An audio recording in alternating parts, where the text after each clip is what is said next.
ओम नमः शिवाय। हर हर महादेव। आज फाल्गुन माह के कृष्ण पक्ष की चतुर्थी तिथि और रविवार है। आज संकट चौथ का व्रत रखा जाएगा। तो व्रत रखने वाली सभी बहनों को संकट चौथ व्रत की हार्दिक शुभकामनाएं। भगवान गणेश और चौथ माता की कृपा से आपके सारे मनोरथ पूर्ण हों। आपका अखंड सौभाग्य, संतान सुख के साथ साथ घर में सुख समृद्धि का वास हो। तो इसी मंगल कामना के साथ शुरू करते हैं आज की कथा। इससे पहले सभी श्रोताओं से मेरा निवेदन है कि कथा शुरू करने से पहले कमेंट बॉक्स में गणेश जी भगवान की जय हो, श्री हरि विष्णु भगवान के अनंत स्वरूपों की जय हो जरूर लिखें और वीडियो को लाइक करके ज़्यादा से ज़्यादा शेयर करें। अगर आप इस चैनल पर नए हैं, पहली बार इस कथा को सुन रहे हैं, तो मीरा भक्ति स्टोरी चैनल को सब्सक्राइब जरूर करें। बोलो गणेश जी महाराज की जय हो। पार्वती जी कहती हैं कि हे गजानन, फाल्गुन कृष्ण पक्ष में गणेश जी की पूजा किस प्रकार करनी चाहिए? इस दिन गणेश जी के कौन से नाम की पूजा की जाती है और क्या भोजन करना चाहिए? किस तरह से व्रत रखना चाहिए? तो अपनी माता की बात सुनकर गणेश जी कहते हैं कि हे माता, फाल्गुन महीने में हेरम नामक गणेश जी का पूर्वोक्त विधान से पूजन, खीर से, कनेर के पुष्पों से तथा अच्छे प्रकार के अन्य पुष्पों से होम करना और पंडित जी को खांड घी का भोजन करवाना चाहिए। आज मैं तुम्हें इस व्रत से जुड़ा हुआ पुरातन इतिहास सुनाता हूँ, तुम ध्यानपूर्वक सुनना। यह कहकर गणेश जी भगवान कहने लगे कि सतयुग में युवनासव नाम का एक राजा हुआ करता था। वह बहुत ही धार्मिक, उदार तथा धर्मशास्त्र को जानने वाला था। उसी के नगर में एक ब्राह्मण रहता था जिसका नाम था सोम शर्मा। वह धन धान्य से युक्त था। उसके एक के बाद एक 7 पुत्र हुए। 7 पुत्रों को जन्म देने के बाद उसकी पत्नी का स्वर्गवास हो गया। अब बच्चे भी थे, धन भी खूब था, फिर भी वह ब्राह्मण तो बिल्कुल ही अकेला था। उसने अपने बच्चों को बड़ी मुश्किल से पाल पोस कर बड़ा किया। उनके बड़ा हो जाने के बाद में उन सब का विवाह कर दिया। तो ब्राह्मण के सारे बेटे और बहुएं आपस में क्रोधवश लड़ते झगड़ते हुए अलग अलग हो गए और उस ब्राह्मण को अकेला ही छोड़ दिया। उसके साथ कोई बेटा या बहू रहने को तैयार नहीं थे। तो अब वह बेचारा प्रतिदिन कभी किसी के यहाँ भोजन करता, कभी किसी के भोजन करता। कुछ दिन तो उन्होंने भोजन दिया, फिर एक दूसरे पर टालने लगे। वह बेचारा भूखा प्यासा बैठा रहता। एक दिन वह बाहर बैठा आंसू बहा रहा था। तो उस नगर का कोई बुजुर्ग व्यक्ति वहाँ से गुजर रहा था। उसने देखा कि ब्राह्मण देवता तो बैठे आंसू बहा रहे हैं, तो वो हाल चाल पूछने के लिए आ गया। पूछने लगा कि आप इस तरह उदास और मायूस कैसे बैठे हैं? कहो क्या बात है, सब कुछ ठीक तो है? तो इस तरह अपनापन का भाव देखकर विष्णु शर्मा जोर जोर से रोने लगा और रोते रोते उसने अपनी सारी व्यथा उस आदमी को बता दी और कहा कि आज मैं 3 दिन से भूखा बैठा हूँ। कहने को तो मेरे 7 बेटे और बहुएं हैं, उन्हें तनिक भी लज्जा नहीं आती कि उनकी माँ की मृत्यु के बाद में मैंने कितनी मुश्किल से उन्हें पाल पोस कर बड़ा किया था। मेरे घर में खूब धन वैभव था। आज मुझे किसी तरह का कोई सुख नहीं है। न जाने मैंने पिछले जन्म में कौन से पाप कर्म किए थे जो आज इस तरह से भुगत रहा हूँ। तो विष्णु शर्मा की बात सुनकर वह आदमी कहने लगा कि तुम ब्राह्मण हो, तुम्हें मांगने में कोई हर्ज नहीं है। तुम 2-4 घरों में से भिक्षा मांग लाया करो। अगर तुम इस तरह से भूखे रहोगे तो हम भी पाप के भागी बनेंगे कि रस्ते बसते नगर में ब्राह्मण भूखा बैठा है। तो इस तरह ब्राह्मण के भोजन की व्यवस्था वहाँ 1-2 घरों में हो गई। अब उस बूढ़े ब्राह्मण को घर बैठे ही भोजन देकर जाने लगे। ऐसा करते करते कई साल बीत गए। वह ब्राह्मण वृद्ध और निर्बल हो गया था, पर उसकी बहुएं तो अलग रहकर भी उसका आदर नहीं करती थीं। तो अपनी बहुओं का यह बर्ताव देखकर ब्राह्मण को बहुत ही दुख होता था। वह अंदर से हमेशा पीड़ित रहता और रोता रहता। एक समय की बात है, फाल्गुन का महीना आया तो विष्णु शर्मा संकट चौथ का व्रत किया करता था। क्योंकि इस व्रत को पहले उसकी पत्नी करती थी और फिर उसकी मृत्यु हो जाने के बाद विष्णु शर्मा स्वयं करने लगा। तो वह बड़ी आस लेकर अपने बड़े बेटे के घर गया और वहां जाकर बहू से कहा कि हे पुत्रवधू, मेरा आज संकट चौथ का व्रत है, तुम व्रत की सामग्री तैयार करो और मैं स्नान करके आता हूँ। गणेश जी भगवान संतुष्ट होकर तुम्हें बहुत सारा धन देंगे। तो अपने ससुर की बात सुनकर उसकी पुत्रवधू कठोर वचन कहते हुए बोली कि हे तात, मुझे घर के धंधों से भी फुर्सत नहीं है। तुम तो पता नहीं क्या क्या टोने टोटके करते रहते हो। मैं तो नहीं जानती हूँ कि गणेश जी कौन हैं और कौन गणेश जी के व्रत करते हैं। तुम यहाँ से चले जाओ। तो अपनी पुत्रवधू का यह बर्ताव देखकर विष्णु शर्मा को बहुत ही दुख हुआ। इस तरह निरादर कराता हुआ वह 6 पुत्रों के घर गया। सारी बहुओं ने इसी तरह उसका तिरस्कार किया। फिर दीन निर्बल कलेश से पीड़ित हुआ वह ब्राह्मण सबसे छोटी पुत्रवधू के घर में जाकर बैठ गया। उसका छोटा बेटा बहुत ही गरीब था, तो वह उस घर में बैठा सोच रहा था कि यह तो बेचारी ऐसे ही बहुत ही गरीब और दरिद्र है, मेरे व्रत की सामग्री कहाँ से तैयार करेगी। इस तरह बैठा सोच ही रहा था, तभी उसके 7वें बेटे की बहू बाहर निकल आई और पूछने लगी कि पिताजी, आप इस तरह से नीचे ही क्यों बैठ गए? क्या बात है, बड़े उदास दिखाई दे रहे हो। तो ब्राह्मण कहने लगा कि हे पुत्रवधू, मैं वृद्ध हूँ, पुत्र और बहुओं से निरादर किया हुआ कहाँ जाऊँ। अब अपनी परेशानी का कारण तुम्हें क्या बतलाऊँ। मेरा बेटा और तेरा पति ना जाने कितने वर्षों से परदेश गया है, कब आएगा इसकी भी कोई खबर नहीं है। मुझे तुम्हारे घर में व्रत के निमित्त कुछ भी धन दिखाई नहीं देता और मेरा आज संकट चौथ का व्रत है। अब मैं तुम्हें क्या कहूँ, मेरी समझ में तो कुछ नहीं आता है।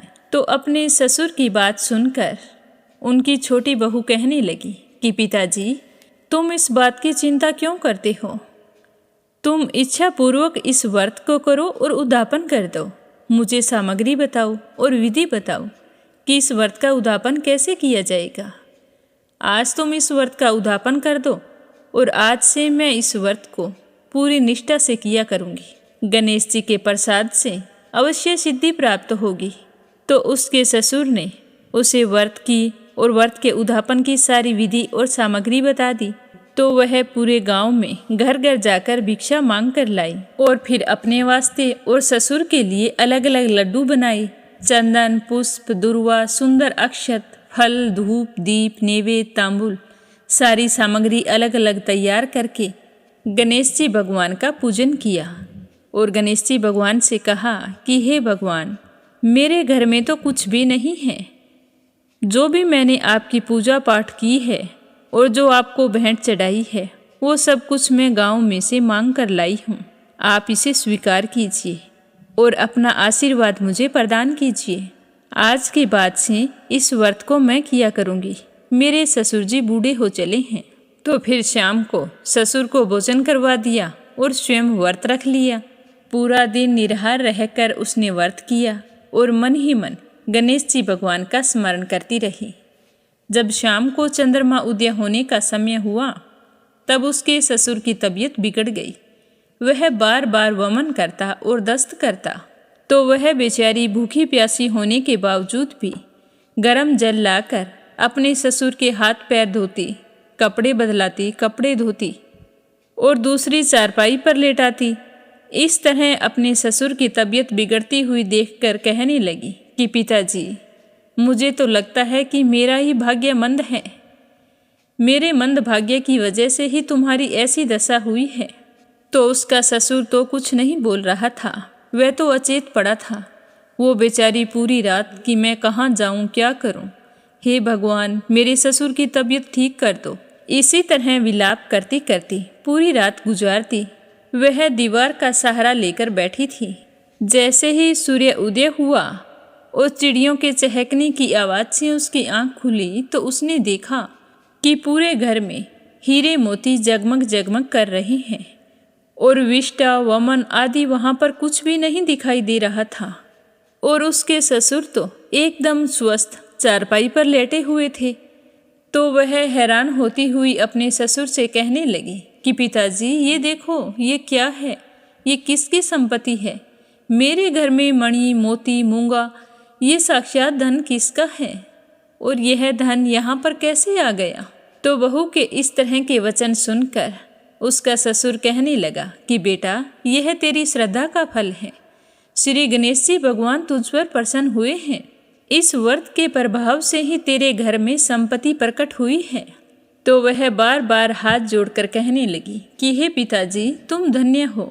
तुम्हारी ही कृपा से आज मुझ पर गणेश जी भगवान प्रसन्न हुए हैं। अब मैं हमेशा गणेश चौथ का व्रत किया करूँगी।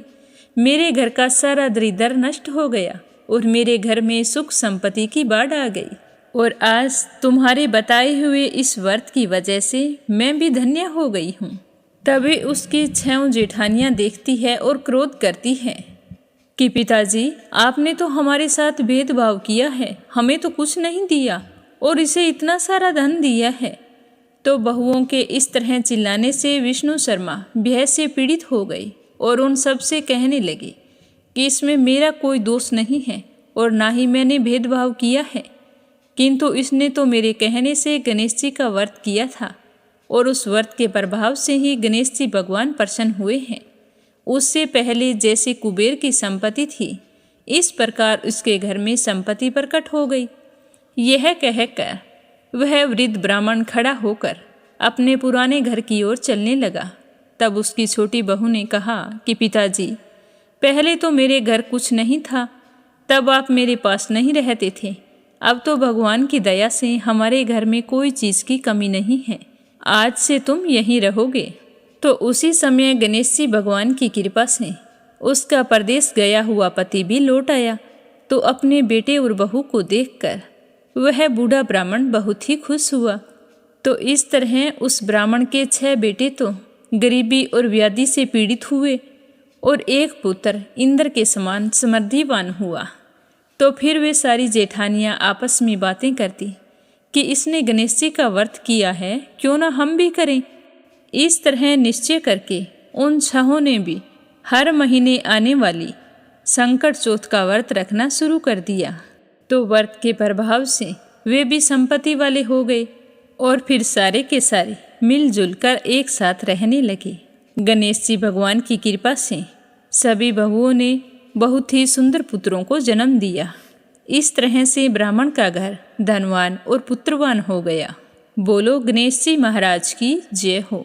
बोलो चौथ माता की जय हो। अब अपने सुनते हैं सूर्य भगवान की कहानी। बोलो सूर्य देवता की जय हो। पुराने समय की बात है। एक बुढ़िया रहती थी। वह नियमित रूप से रविवार का व्रत किया करती थी। रविवार के दिन सूर्योदय से पहले उठती, स्नान आदि से निवृत्त होकर अपने घर के आंगन को गाय के गोबर से लीपकर स्वच्छ किया करती थी। उसके बाद सूर्य भगवान की पूजा करते हुए रविवार का व्रत रखती। व्रत कथा सुनकर सूर्य भगवान को अर्घ्य देती। फिर पूरा दिन सूर्य देवता का स्मरण करते हुए दिन व्यतीत करती और शाम को एक ही समय भोजन करती थी। भोजन में वो कभी नमक नहीं खाती थी। इस तरह पूरे श्रद्धा भाव से सूर्य देवता की पूजा और व्रत किया करती थी।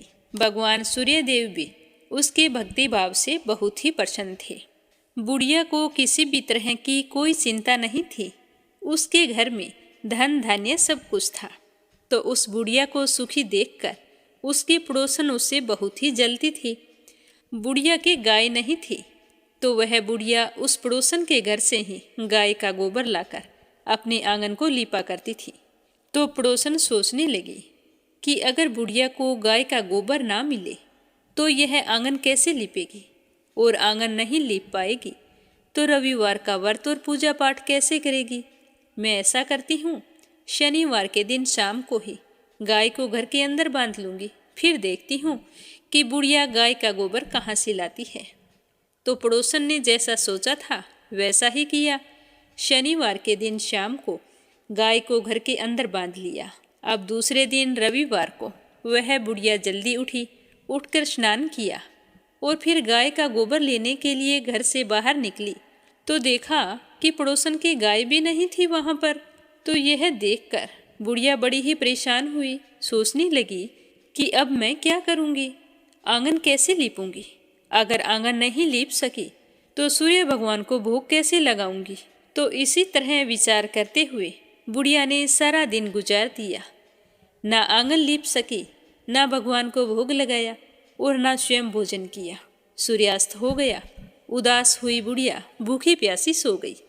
और रात्रि में सूर्य देव ने उस बुढ़िया को सपने में दर्शन दिए और पूछा कि बूढ़ी माई, आज मुझे भोग नहीं लगाया, क्या कारण है। तो बुढ़िया बड़े ही दीन स्वरों में कहने लगी कि भगवान, आज मुझे गाय का गोबर नहीं मिला तो मैं आंगन नहीं लीप सकी, और आंगन नहीं लीप पाने के कारण मैं आपका व्रत और पूजा पाठ भी नहीं कर सकी। हे सूर्य देव, मुझे क्षमा कर दीजिए। तो सूर्य भगवान ने अपनी अनन्य भक्त बुढ़िया की परेशानी का कारण जानकर उसके सारे दुखों को दूर करते हुए कहा कि हे माता, तुम प्रत्येक रविवार को मेरी पूजा और व्रत करती हो। मैं तुमसे बहुत ही प्रसन्न हूँ। तुम्हें मुझसे माफ़ी मांगने की कोई ज़रूरत नहीं है। मैं तुम्हें ऐसी गाय का आशीर्वाद देता हूँ जिसके आने से तुम्हारा घर धन धान्य से भर जाएगा और तुम्हारी सारी मनोकामनाएं पूर्ण होंगी, क्योंकि मैं रविवार के व्रत करने व कथा सुनने वालों की सारी इच्छाएं पूर्ण करता हूँ। तो सपने में ऐसा कहकर सूर्य देवता अंतर्ध्यान हो गए। प्रातःकाल हुई, बुढ़िया की आंख खुली तो देखा घर के आंगन में बहुत ही सुंदर सी गाय और बछड़ा खड़ा था। तो यह देखकर वह बहुत ही हैरान हुई, साथ ही खुश भी हुई। जल्दी से खड़ी हुई और गाय को आंगन में लाकर बांध दिया। जल्दी से लाकर चारा खिलाया, फिर उसका दूध निकाला तो गाय ने बाल्टी भरकर दूध दिया। तभी उसके पड़ोसन ने देखा कि बुढ़िया के आंगन में बहुत ही सुंदर सी गाय और बछड़ा बंधा है। तो वह तो और भी अधिक जलने लगी कि पता नहीं यह बुढ़िया गाय कहाँ से लेकर आई है। तभी पड़ोसन ने देखा कि गाय ने तो सोने का गोबर किया है। तो सोने का गोबर देखकर पड़ोसन की आंखें तो फटी की फटी रह गई। अब पड़ोसन देखने लगी, बुढ़िया कहीं दिखाई नहीं दी। तो वह जल्दी से अपने घर गई और अपनी गाय का गोबर उठाया और पड़ोसन के घर जाकर उस गोबर को रख आई और सोने का गोबर अपने घर ले आई। अब वह रोजाना ऐसा ही करने लगी। तो कुछ ही दिनों में पड़ोसन तो धनवान हो गई। गाय प्रतिदिन सूर्योदय से पूर्व जो गोबर करती वो सोने का किया करती थी, और बुढ़िया के उठने से पहले ही पड़ोसन उस गोबर को उठाकर ले जाती थी। लेकिन बुढ़िया को सोने के गोबर के बारे में कुछ भी पता नहीं था। वह तो पहले की तरह ही पूरे श्रद्धा भाव से रविवार को भगवान सूर्य देव का व्रत करती, कथा सुनती और घर के आंगन को गाय के गोबर से लीपकर स्वच्छ करती थी। लेकिन सूर्य भगवान को जब पड़ोसन की चालाकी का पता चला तो उन्होंने सोचा कि ये तो सही नहीं है, मुझे कुछ न कुछ करना होगा। तो शनिवार के दिन सूर्य देव ने जोर की आंधी चलाई। तो आंधी का प्रकोप देखकर बुढ़िया ने सोचा कि बछड़ा अभी छोटा है, ऐसा करती हूँ गाय और बछड़े को कमरे के अंदर बांध लेती हूँ। तो बुढ़िया ने गाय और बछड़े को अपने कमरे में बांध लिया और फिर सो गई। सुबह उठकर देखा कि गाय ने सोने का गोबर किया है। तो उसे देखकर बहुत ही आश्चर्य हुआ और सोचने लगी कि गाय रोजाना तो सोने का गोबर नहीं करती। फिर उसे समझ में आ गया कि जरूर गोबर तो सोने का करती है, पड़ोसन उठाकर ले जाती होगी, तभी तो गाय मेरे घर पर आई है और धनवान वो हो गई है। अब बूढ़ी माई गाय को रोजाना अपने घर के अंदर बांधने लगी। अब पड़ोसन को सोने का गोबर नहीं मिलता। अब बुढ़िया तो थोड़े से ही दिनों में धनवान हो गई और परदेश गया हुआ बुढ़िया का बेटा भी वापिस आ गया। तो अपने बेटे को वापिस आया देखकर बुढ़िया माई बहुत ही खुश हुई, सूर्य भगवान का धन्यवाद करने लगी और अपने बेटे को सूर्य देव के चमत्कार के बारे में बताया। तो जानकर उसका बेटा भी बहुत ही खुश हुआ। फिर उसके बेटे ने बहुत ही सुंदर सा मकान बना लिया और उसमें माँ बेटे बहुत ही खुशी खुशी रहने लगे। थोड़े दिनों बाद बुढ़िया ने अपने बेटे का विवाह भी कर दिया। अब इतनी खुशी देखकर उसकी पड़ोसन तो और भी ज़्यादा जल भुन गई। वह सोचने लगी कि किस तरह बुढ़िया को परेशान करूं। जिससे उसकी सारी खुशियाँ खत्म हो जाए। मैं इसे सुखी नहीं देख सकती। तो उसने सोचते सोचते अपने पति को समझा बुझाकर उस नगर के राजा के पास भेज दिया। तो उसका पति राजा के पास गया और कहने लगा कि महाराज, हमारे पड़ोस में एक बुढ़िया रहती है। उसके पास एक चमत्कारी गाय है। वह रोजाना सूर्योदय होने से पहले सोने का गोबर करती है। तो मैं चाहता हूँ कि ऐसी सोने का गोबर देने वाली गाय तो राजमहल में होनी चाहिए। उस बुढ़िया के पास ऐसी गाय का क्या काम है? तो सुनकर राजा को भी बड़ी हैरानी हुई और राजा ने तुरंत अपने सैनिकों को भेजकर कहा कि तुम जाओ और उस बुढ़िया के पास से वो गाय लेकर आओ।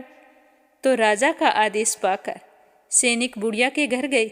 जैसे ही सैनिक उस बुढ़िया के घर पहुँचे तो उस समय बूढ़ी माई सूर्य भगवान को भोग लगाकर स्वयं भोजन करने बैठी थी। तो राजा के सैनिकों ने कहा कि बूढ़ी माई, तुम्हारी यह गाय हम राजमहल में लेकर जा रहे हैं, राजा का आदेश है। तो बूढ़ी माई ने कहा कि यह गाय मुझे सूर्य भगवान ने दी है। मैं इसके गोबर से घर के आंगन को लीपकर स्वच्छ करती हूँ। आप मेरी गाय को मत लेकर जाओ। अगर आप गाय को ले गए तो मैं सूर्य भगवान की पूजा कैसे किया करूँगी? तो सैनिकों ने बुढ़िया की एक नहीं सुनी। बेचारी बुढ़िया बहुत रोई चिल्लाई, लेकिन राजा के सैनिक नहीं माने। गाय व बछड़े को लेकर चले गए। गाय के चले जाने के बाद में वह बुढ़िया बहुत ही दुखी हुई। उस दिन उसने कुछ नहीं खाया। अपनी माँ को उदास देखकर उसका बेटा कहने लगा कि माँ, तुम इस तरह उदास मत हो, तुम भोजन कर लो, बीमार पड़ जाओगी। राजा के आदेश के आगे हम कुछ नहीं कर सकते।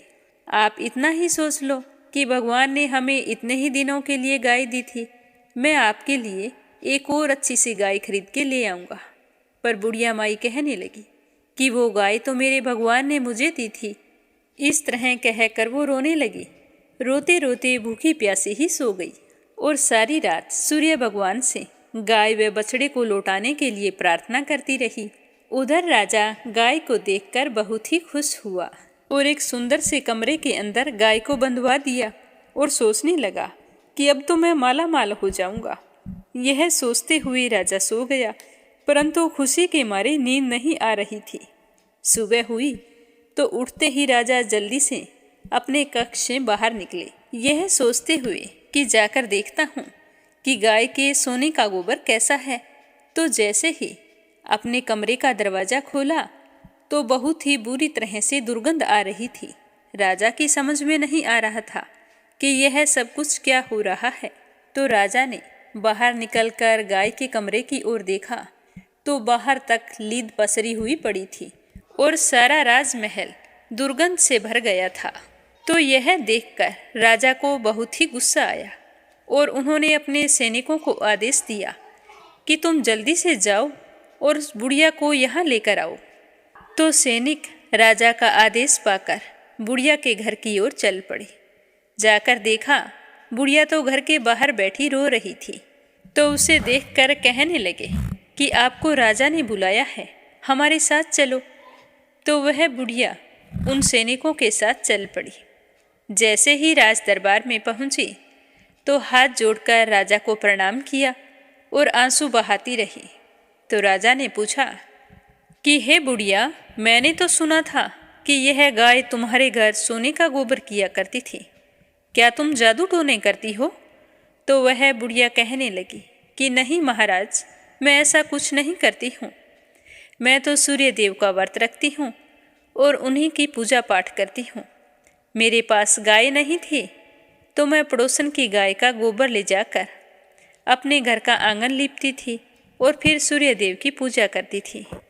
लेकिन पड़ोसन ने अपनी गाय का गोबर मुझे नहीं ले जाने दिया, तो मैं एक रविवार के दिन सूर्य भगवान की पूजा नहीं कर सकी।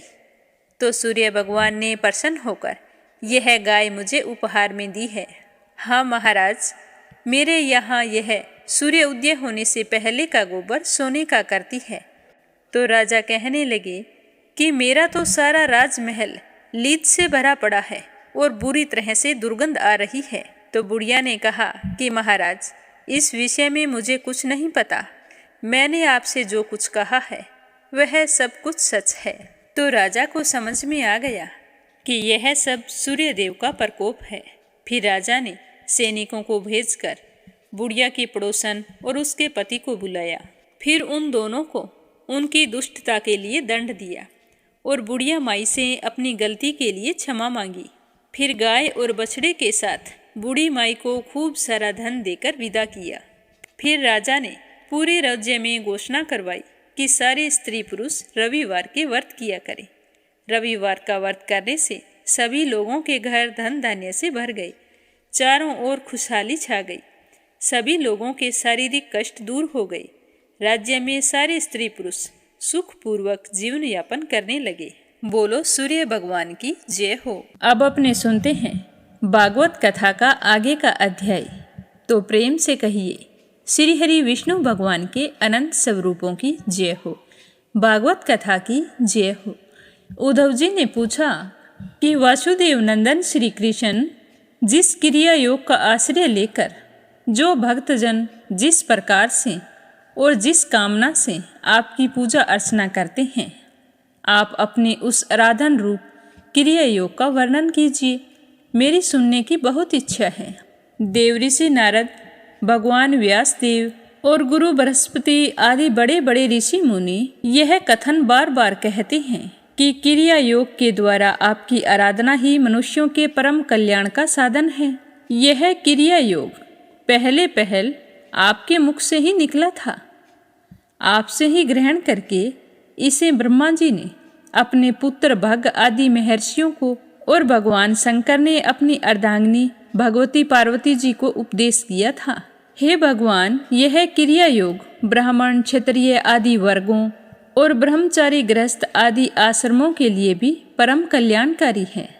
मैं तो ऐसा समझता हूँ कि स्त्री शूद्र आदि के लिए भी यही सबसे श्रेष्ठ साधना है। हे श्याम सुंदर, आप शंकर आदि सभी देवताओं के ईश्वर हैं और मैं तो आपके चरणों का प्रेमी भक्त हूँ। आप कृपया करके मुझे यह कर्म बंधन से मुक्त करने वाली विधि बताओ। उद्धव जी की बात सुनकर भगवान कहने लगे कि प्यारे उद्धव जी, कर्म कांड का इतना विस्तार है कि उसकी कोई सीमा नहीं है। इसीलिए मैं तुम्हें थोड़े से सारांश में सब कुछ बता देता हूँ। मेरी पूजा करने के 3 तरीके हैं, वैदिक, तांत्रिक और मिश्रित। इन तीनों में से जो भी मेरे भक्त को अपने लिए अनुकूल लगे उस विधि से मेरी आराधना करनी चाहिए। पहले अपने अधिकार अनुसार शास्त्रोक्त विधि से समय पर यज्ञोपवीत संस्कार के द्वारा संस्कृत होकर द्विजत्व प्राप्त करें। फिर श्रद्धा और भक्ति के साथ वह किस प्रकार मेरी पूजा करे, इसकी विधि मैं तुम्हें अब बताता हूँ। ध्यान पूर्वक सुनना। भक्ति पूर्वक निष्कपट भाव से अपने पिता एवं गुरु रूप मुझ परमात्मा का पूजा की सामग्रियों के द्वारा मूर्ति में, वेदी में, अग्नि में, सूर्य में, जल में, अपने हृदय में अथवा ब्राह्मण में, चाहे किसी में भी आराधना करे, सच्चे मन से करनी चाहिए। पूजा करने वाले को चाहिए कि सुबह जल्दी उठे। उठने के बाद दांतुन करके पहले शरीर की शुद्धि के लिए स्नान करें। फिर वैदिक और तांत्रिक दोनों प्रकार के मंत्रों से मिट्टी और भस्म आदि का लेप करके पुनः स्नान करें। इसके पश्चात वेदोक्त संध्या वंदन आदि नित्य कर्म करने चाहिए। उसके बाद मेरी आराधना का ही सुदृढ़ संकल्प करके वैदिक और तांत्रिक विधियों से कर्म बंधनों को छुड़ाने वाली मेरी पूजा करें। पर ध्यान रखें कि पूजा करते समय मन में पूरी श्रद्धा होनी चाहिए। मेरी मूर्ति 8 प्रकार की होती है, पत्थर की, लकड़ी की, धातु की, चंदन की, मिट्टी की। चल और अचल भेद से 2 प्रकार की प्रतिमा ही मुझ भगवान का मंदिर है। प्यारे उद्धव जी, अचल प्रतिमा के पूजन में प्रतिदिन आह्वान और विसर्जन नहीं करना चाहिए। चल प्रतिमा के संबंध में विकल्प है कि चाहे करे या चाहे ना करें, परंतु बालुकामयी प्रतिमा में तो आह्वान और विसर्जन प्रतिदिन ही करना चाहिए। मिट्टी और चंदन की तथा चित्रमयी प्रतिमाओं को स्नान ना कराएं, केवल मार्जन कर दें, परंतु और सबको स्नान कराना चाहिए। चर्चित पदार्थों से प्रतिमा आदि की मेरी पूजा की जाती है, परंतु जो निष्काम भक्त है वह अनायासी प्राप्त पदार्थों से और भावना मात्र से ही हृदय में मेरी पूजा कर ले। स्नान, वस्त्र, आभूषण आदि तो पाषाण अथवा धातु की प्रतिमाओं के पूजन में उपयोगी हैं। बालुकामयी मूर्ति अथवा मिट्टी की वेदी में पूजा करनी हो तो उसमें मंत्रों के द्वारा अंग और उसके प्रधान देवताओं की यथास्थान पूजा करनी चाहिए तथा अग्नि में पूजा करनी हो तो घी मिश्रित हवन सामग्रियों से आहुति देनी चाहिए। सूर्य को प्रतीक मानकर की जाने वाली उपासना में मुख्यतः अर्घ्यदान एवं उपस्थान ही प्रिय हैं और जल में तर्पण आदि से मेरी उपासना करनी चाहिए। जब मुझे कोई भक्त सच्चे मन से और पूरी श्रद्धा से अगर जल भी चढ़ाता है तो मैं उसे बड़े प्रेम से स्वीकार करता हूँ, पर जो मेरा अभक्त होता है वो मुझे नाना प्रकार की सामग्रियाँ भेंट करे पर मैं उसे संतुष्ट नहीं होता हूँ। जब मैं पूरी श्रद्धा और भक्ति से समर्पित जल से ही प्रसन्न हो जाता हूँ तब गंध, पुष्प, धूप, दीप, नैवेद्य और नाना प्रकार की सामग्रियों का समर्पण किया जाए तो कहना ही क्या है। पूजा करने वाले को पहले पूजा की सामग्री इकट्ठी कर लेनी चाहिए और आसन इस तरह बिछाना चाहिए कि मुख पूर्व की ओर हो। फिर श्रद्धा भाव से उस आसन पर बैठ जाना चाहिए। आसन कुश का होना चाहिए। अगर प्रतिमा अचल हो तो उसके सामने ही बैठकर पूजा करनी चाहिए। सबसे पहले अंगन्यास और करन्यास कर ले और इसके बाद मूर्ति में मंत्र न्यास करे और हाथ से प्रतिमा से पूर्व समर्पित सामग्री हटाकर उसे पोंछ दे और बाद में जो जल से भरा हुआ कलश रखा है उसकी भी पुष्प, गंध आदि से पूजा करनी चाहिए। प्रोक्षण पात्र के जल से पूजा सामग्री और अपने शरीर का प्रोक्षण कर लेना चाहिए। उसके बाद अर्घ्य और आचमन के लिए 3 पात्रों में कलश में जल भरकर रख लेना चाहिए और उसमें पूजा के अनुसार सामग्री भी रख लेनी चाहिए। पूजा करने वाले को चाहिए कि 3 पात्रों को हृदय मंत्र, शिरो मंत्र और शिखा मंत्र से अभिमंत्रित करके अंत में गायत्री मंत्र से तीनों को अभिमंत्रित करें। इसके बाद प्राणायाम के द्वारा प्राणवायु और भावनाओं के द्वारा शरीरस्थ अग्नि के शुद्ध हो जाने पर हृदय कमल में परम सूक्ष्म और श्रेष्ठ दीप शिखा के समान मेरी जीव कला का ध्यान करें। यह जीव कला आत्म स्वरूपिणी है। जब उसके तेज से सारा अंतःकरण और शरीर भर जाए तब मानसिक उपचारों से मन ही मन उसकी पूजा करनी चाहिए। उसके बाद तन्मय होकर मेरा आह्वान करें और प्रतिमा आदि में स्थापना करें। फिर मंत्रों के द्वारा अंग न्यास करके उसमें मेरी पूजा करें।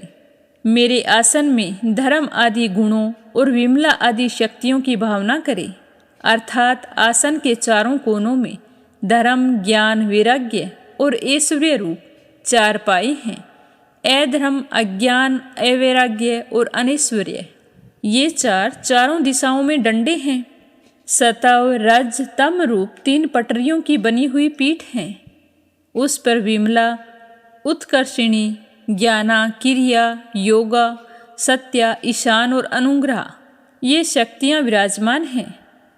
उस आसन पर एक अष्टदल कमल है। उसकी कर्णिका अत्यंत प्रकाशमान है और पीली पीली केसरों की छटा बहुत ही अद्भुत लग रही है। आसन के संबंध में ऐसी भावना करके पाद्य, आचमन्य और अर्घ्य आदि का उपचार प्रस्तुत करें। उसके बाद भोग और मोक्ष की सिद्धि के लिए वैदिक और तांत्रिक विधि से मेरी पूजा करें। सुदर्शन चक्र, 5 जन्य शंख, कोमेद की गदा, खड्ग, बाण, हल, धनुष, मुसल इन 8 आयुधों की पूजा 8 दिशाओं में करें और कौस्तुभ मणि, वैजयंती माला तथा श्रीवत्स चिन्ह की वक्ष स्थल पर यथास्थान पूजा करें।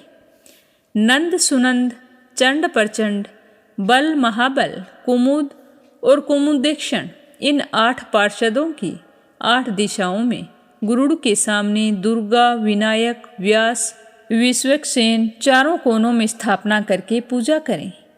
बाईं ओर गुरु की, यथाक्रम पूर्व आदि दिशाओं में इंद्रादि 8 लोकपालों की स्थापना करके प्रोक्षण, अर्घ्यदान आदि क्रम से उनकी पूजा करनी चाहिए और अपने सामर्थ्य के अनुसार प्रतिदिन कपूर, खस, चंदन, केसर, अर्गजा आदि सुगंधित वस्तुओं द्वारा सुवासित जल से मुझे स्नान कराना चाहिए। मेरा भक्त वस्त्र, यज्ञोपवीत, आभूषण, पत्तर, माला, गंध और चंदन आदि से प्रेम पूर्वक यथावत मेरा श्रृंगार करे। उपासक श्रद्धा के समय मुझे आचमन, चंदन, पुष्प, धूप, दीप आदि सामग्रियां समर्पित करे और साथ ही गुड़, खीर, घी, पूड़ी, पुए, लड्डू, हलवा, दही आदि चीज़ों का भोग लगावे। अगर भगवान के विग्रह की पूजा कर रहे हों तो उसे दांतुन कराए, उबटन लगवाए, पंचामृत आदि से स्नान करवाए और सुगंधित पदार्थों का लेप करे। उसे शीशा दिखाए, भोग लगाए। अगर संभव हो तो प्रतिदिन या फिर शुभ अवसरों पर नाच गाने का प्रबंध करे। पूजा के बाद शास्त्रोक्त विधि से बने हुए कुंड में अग्नि की स्थापना करे। वह कुंड मेखला, गर्त, वेदी से शोभायमान होना चाहिए। उसमें हाथ की हवा से अग्नि प्रज्वलित करके उसका परिसमूहन करे और उसे एकत्रित कर दे। फिर वेदी के चारों ओर कुश कंडिका करके चारों ओर 20-20 कुश बिछाएं और मंत्र पढ़ते हुए उन पर जल छिड़के। उसके बाद में विधि पूर्वक समिधाओं का आधान रूप कर्म करके अग्नि के उत्तर भाग में होम उपयोगी सामग्री रखें और प्रोक्षणी पात्र के जल से प्रोक्षण करें और उसके बाद अग्नि में मेरा ध्यान करना चाहिए। मेरा ध्यान इस प्रकार से करें कि मेरी मूर्ति तपाए हुए सोने के समान दम दम दमक रही है। रोम रोम से शांति की वर्षा हो रही है। लंबी और विशाल भुजाएं शोभायमान हैं। उनमें शंख, चक्र, गदा, पद्म विराजमान हैं। कमल की केसर के समान पीला पीला वस्त्र फहरा रहा है। सिर पर मुकुट, हाथों में कंगन, कमर में करधनी और बाहों में बाजूबंद झिलमिल झिलमिल कर रही हैं। वक्ष स्थल पर श्रीवत्स का चिन्ह है। गले में कौस्तुभ मणि जगमगा रही है। घुटनों तक वनमाला लटक रही है। अग्नि में मेरी इस मूर्ति का ध्यान करके पूजा करनी चाहिए। इसके बाद सूखी समिधाओं को घी में डुबोकर आहुति दें और आज्य भाग और अगार नामक 2-2 आहुतियों से और भी हवन करें। बाद में जो हवन सामग्री है उसके अंदर घी मिलाएं और उसकी आहुति दें।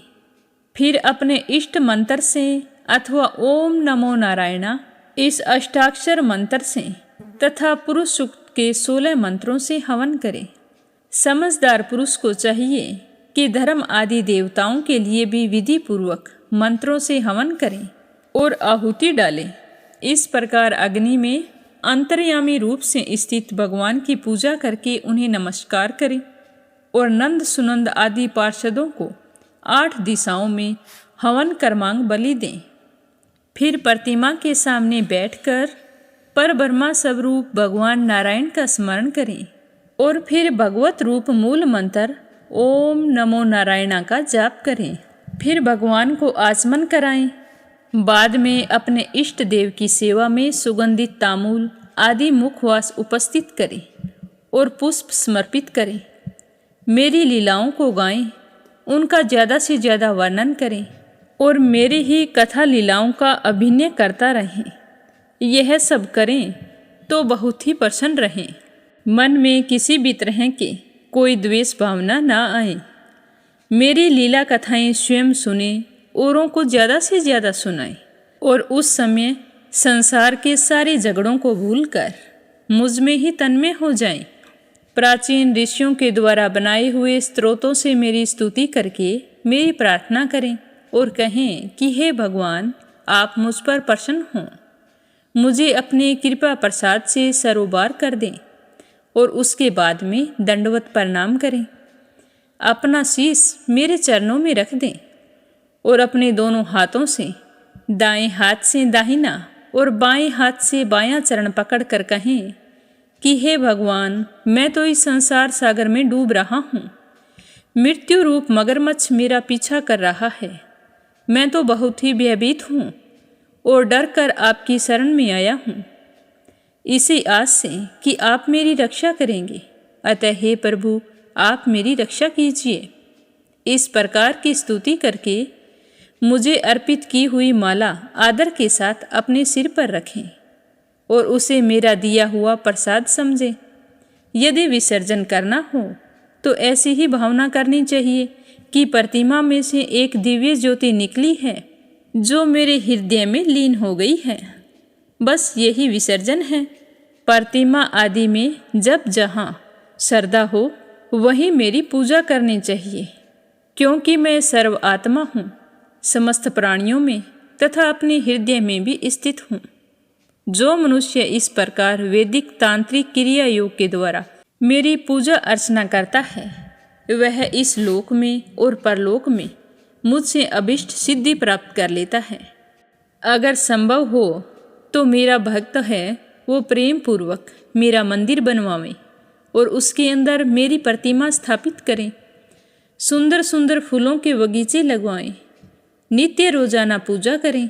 जब बड़े बड़े त्योहार आते हैं तो उत्सवों की व्यवस्था करें। जो मनुष्य त्योहारों के उत्सव और प्रतिदिन की पूजा लगातार चलने के लिए खेत, बाजार, नगर अथवा गांव मेरे नाम पर समर्पित कर देते हैं, उन्हें मेरे समान ऐश्वर्य की प्राप्ति होती है।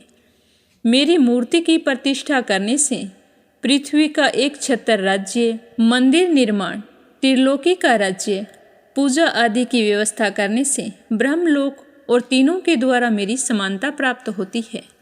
जो निष्काम भाव से मेरी पूजा करता है उसे मेरा भक्ति योग प्राप्त हो जाता है और उस निरपेक्ष भक्ति योग के द्वारा ही वह स्वयं मुझे प्राप्त कर लेता है।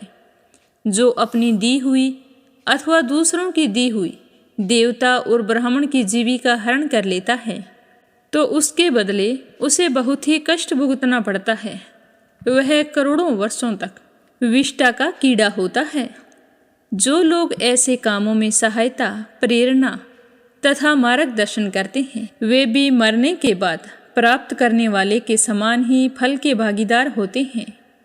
यदि उनका हाथ अधिक रहा तो फल भी उन्हें अधिक ही मिलता है। जिस तरह उनकी भूमिका होती है उसी अनुसार उन्हें फल भी मिलता है। इस तरह बताते हुए भगवान श्री कृष्ण कहने लगे कि प्यारे उद्धव जी, व्यवहार में पुरुष और प्रकृति, दृष्टा और दृश्य के भेद से 2 प्रकार का जगत जान पड़ता है, परंतु परमार्थ दृष्टि से देखने पर यह सब एक अधिष्ठान स्वरूप ही है। इसीलिए किसी के शांत, घोर और मूढ़ स्वभाव तथा उनके अनुसार कर्मों की स्तुति नहीं करनी चाहिए और ना ही निंदा करनी चाहिए। जो पुरुष दूसरों के स्वभाव और उनके कर्मों की प्रशंसा अथवा निंदा करता है वे शीघ्र ही अपने यथार्थ परमार्थ साधन से च्युत हो जाते हैं, क्योंकि साधन तो द्वैत के अभिनिवेश का, उसके प्रति सत्यत्व बुद्धि का निषेध करता है और प्रशंसा तथा निंदा उसकी सत्यता के भ्रम को और भी दृढ़ कर देती है। हे उद्धव जी, सभी इंद्रियां राजस अहंकार के कार्य हैं। जब वे निंद्रित हो जाती हैं तब शरीर का अभिमानी जीव चेतना शून्य हो जाता है, अर्थात उसे बाहरी शरीर की स्मृति नहीं रहती।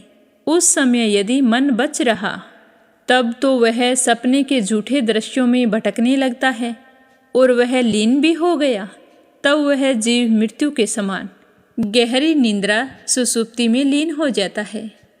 वैसे ही जब जीव अपनी अद्वितीय आत्म स्वरूप को भूलकर नाना वस्तुओं का दर्शन करने लगता है तब वह स्वप्न के समान झूठे दृश्यों में फंस जाता है अथवा मृत्यु के समान अज्ञान में लीन हो जाता है।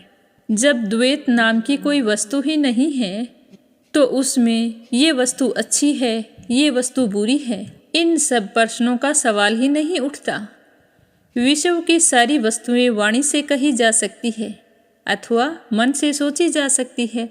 इसीलिए दृश्य एवं अनित्य होने के कारण उनका मिथ्यात्व तो स्पष्ट ही है। परछाई, प्रतिध्वनि और सीपी आदि में चांदी के आभास अद्यपि हैं तो सर्वथा मिथ्या, परंतु उनके द्वारा मनुष्य के हृदय में भयकंप आदि का संचार हो जाता है। वैसे ही देह आदि सभी वस्तुएं है तो सर्वथा मिथ्या ही, परंतु जब तक ज्ञान के द्वारा इनकी असत्यता का बोध नहीं हो जाता, इनकी आत्यंतिक निवृत्ति नहीं हो जाती, तब तक ये अज्ञानियों को भी भयभीत करती रहती हैं। जो कुछ प्रत्यक्ष या परोक्ष वस्तु है वह आत्मा ही है, वही सर्वशक्तिमान भी है। जो कुछ विश्व सृष्टि प्रतीत हो रही है, इसका वह निमित्त कारण तो है ही, उपादान कारण भी है, अर्थात वही विश्व बनता है और वही बनाता है, वही रक्षक है और वही रक्षित भी है। सर्व आत्मा भगवान ही इसका संहार करते हैं और जिसका संहार होता है वो भी वे ही होते हैं।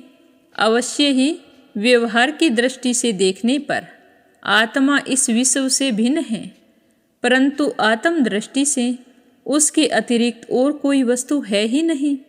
उसके अतिरिक्त जो कुछ प्रतीत हो रहा है उसका किसी भी प्रकार निर्वचन नहीं किया जा सकता, और अनिर्वचनीय तो केवल आत्म स्वरूप ही है। इसीलिए आत्मा में सृष्टि, स्थिति, संहार अथवा अध्यात्म, अधिदेव और अधिभूत ये तीन प्रकार की प्रतीतियां सर्वथा निर्मूल ही हैं। ना होने पर भी ये यूं ही प्रतीत हो रही हैं। यह सतव, रज और तम के कारण प्रतीत होने वाली दृष्टि मात्र त्रिविधता माया का ही खेल है। हे उद्धव जी, तुमसे मैंने ज्ञान और विज्ञान की उत्तम स्थिति का वर्णन किया है। जो पुरुष मेरे इन वचनों का रहस्य जान लेता है वह ना तो किसी की प्रशंसा करता है और ना ही किसी की निंदा करता है। वह जगत में सूर्य के समान स्वभाव से विचरता रहता है। प्रत्यक्ष, अनुमान, शास्त्र, आत्मा अनुभूति आदि सभी प्रमाणों से यह सिद्ध है कि यह जगत उत्पत्ति विनाशशील होने के कारण अनित्य और असत्य है। यह बात जानकर जगत में असंग भाव से विचरना चाहिए। तो यह सुनकर उद्धव जी कहने लगे कि भगवान आत्मा है दृष्टा और देह है दृश्य। आत्मा स्वयं प्रकाशमान है और देह जड़ है। ऐसी स्थिति में जन्म मृत्यु रूप संसार ना शरीर को हो सकता है और ना आत्मा को, परंतु इसका होना भी उपलब्ध होता है। तब यह होता किसे है? आत्मा तो अविनाशी, प्राकृत, अप्राकृत गुणों से रहित, शुद्ध, स्वयं प्रकाश और सभी प्रकार के आवरणों से रहित है तथा शरीर विनाशी, सगुण, अशुद्ध, प्रकाश्य और आवृत है। आत्मा अग्नि के समान प्रकाशमान है तो शरीर काठ की तरह अचेतन है। फिर यह जन्म मृत्यु रूप संसार कैसे है, इसके बारे में भी आप मुझे बतलाइए। तो यह अपने जानेंगे कल के अध्याय में। आज की कथा को यहीं पर विराम देते हैं। तो प्रेम से कहिए भागवत कथा की जय हो। श्री हरि विष्णु भगवान के अनंत स्वरूपों की जय हो।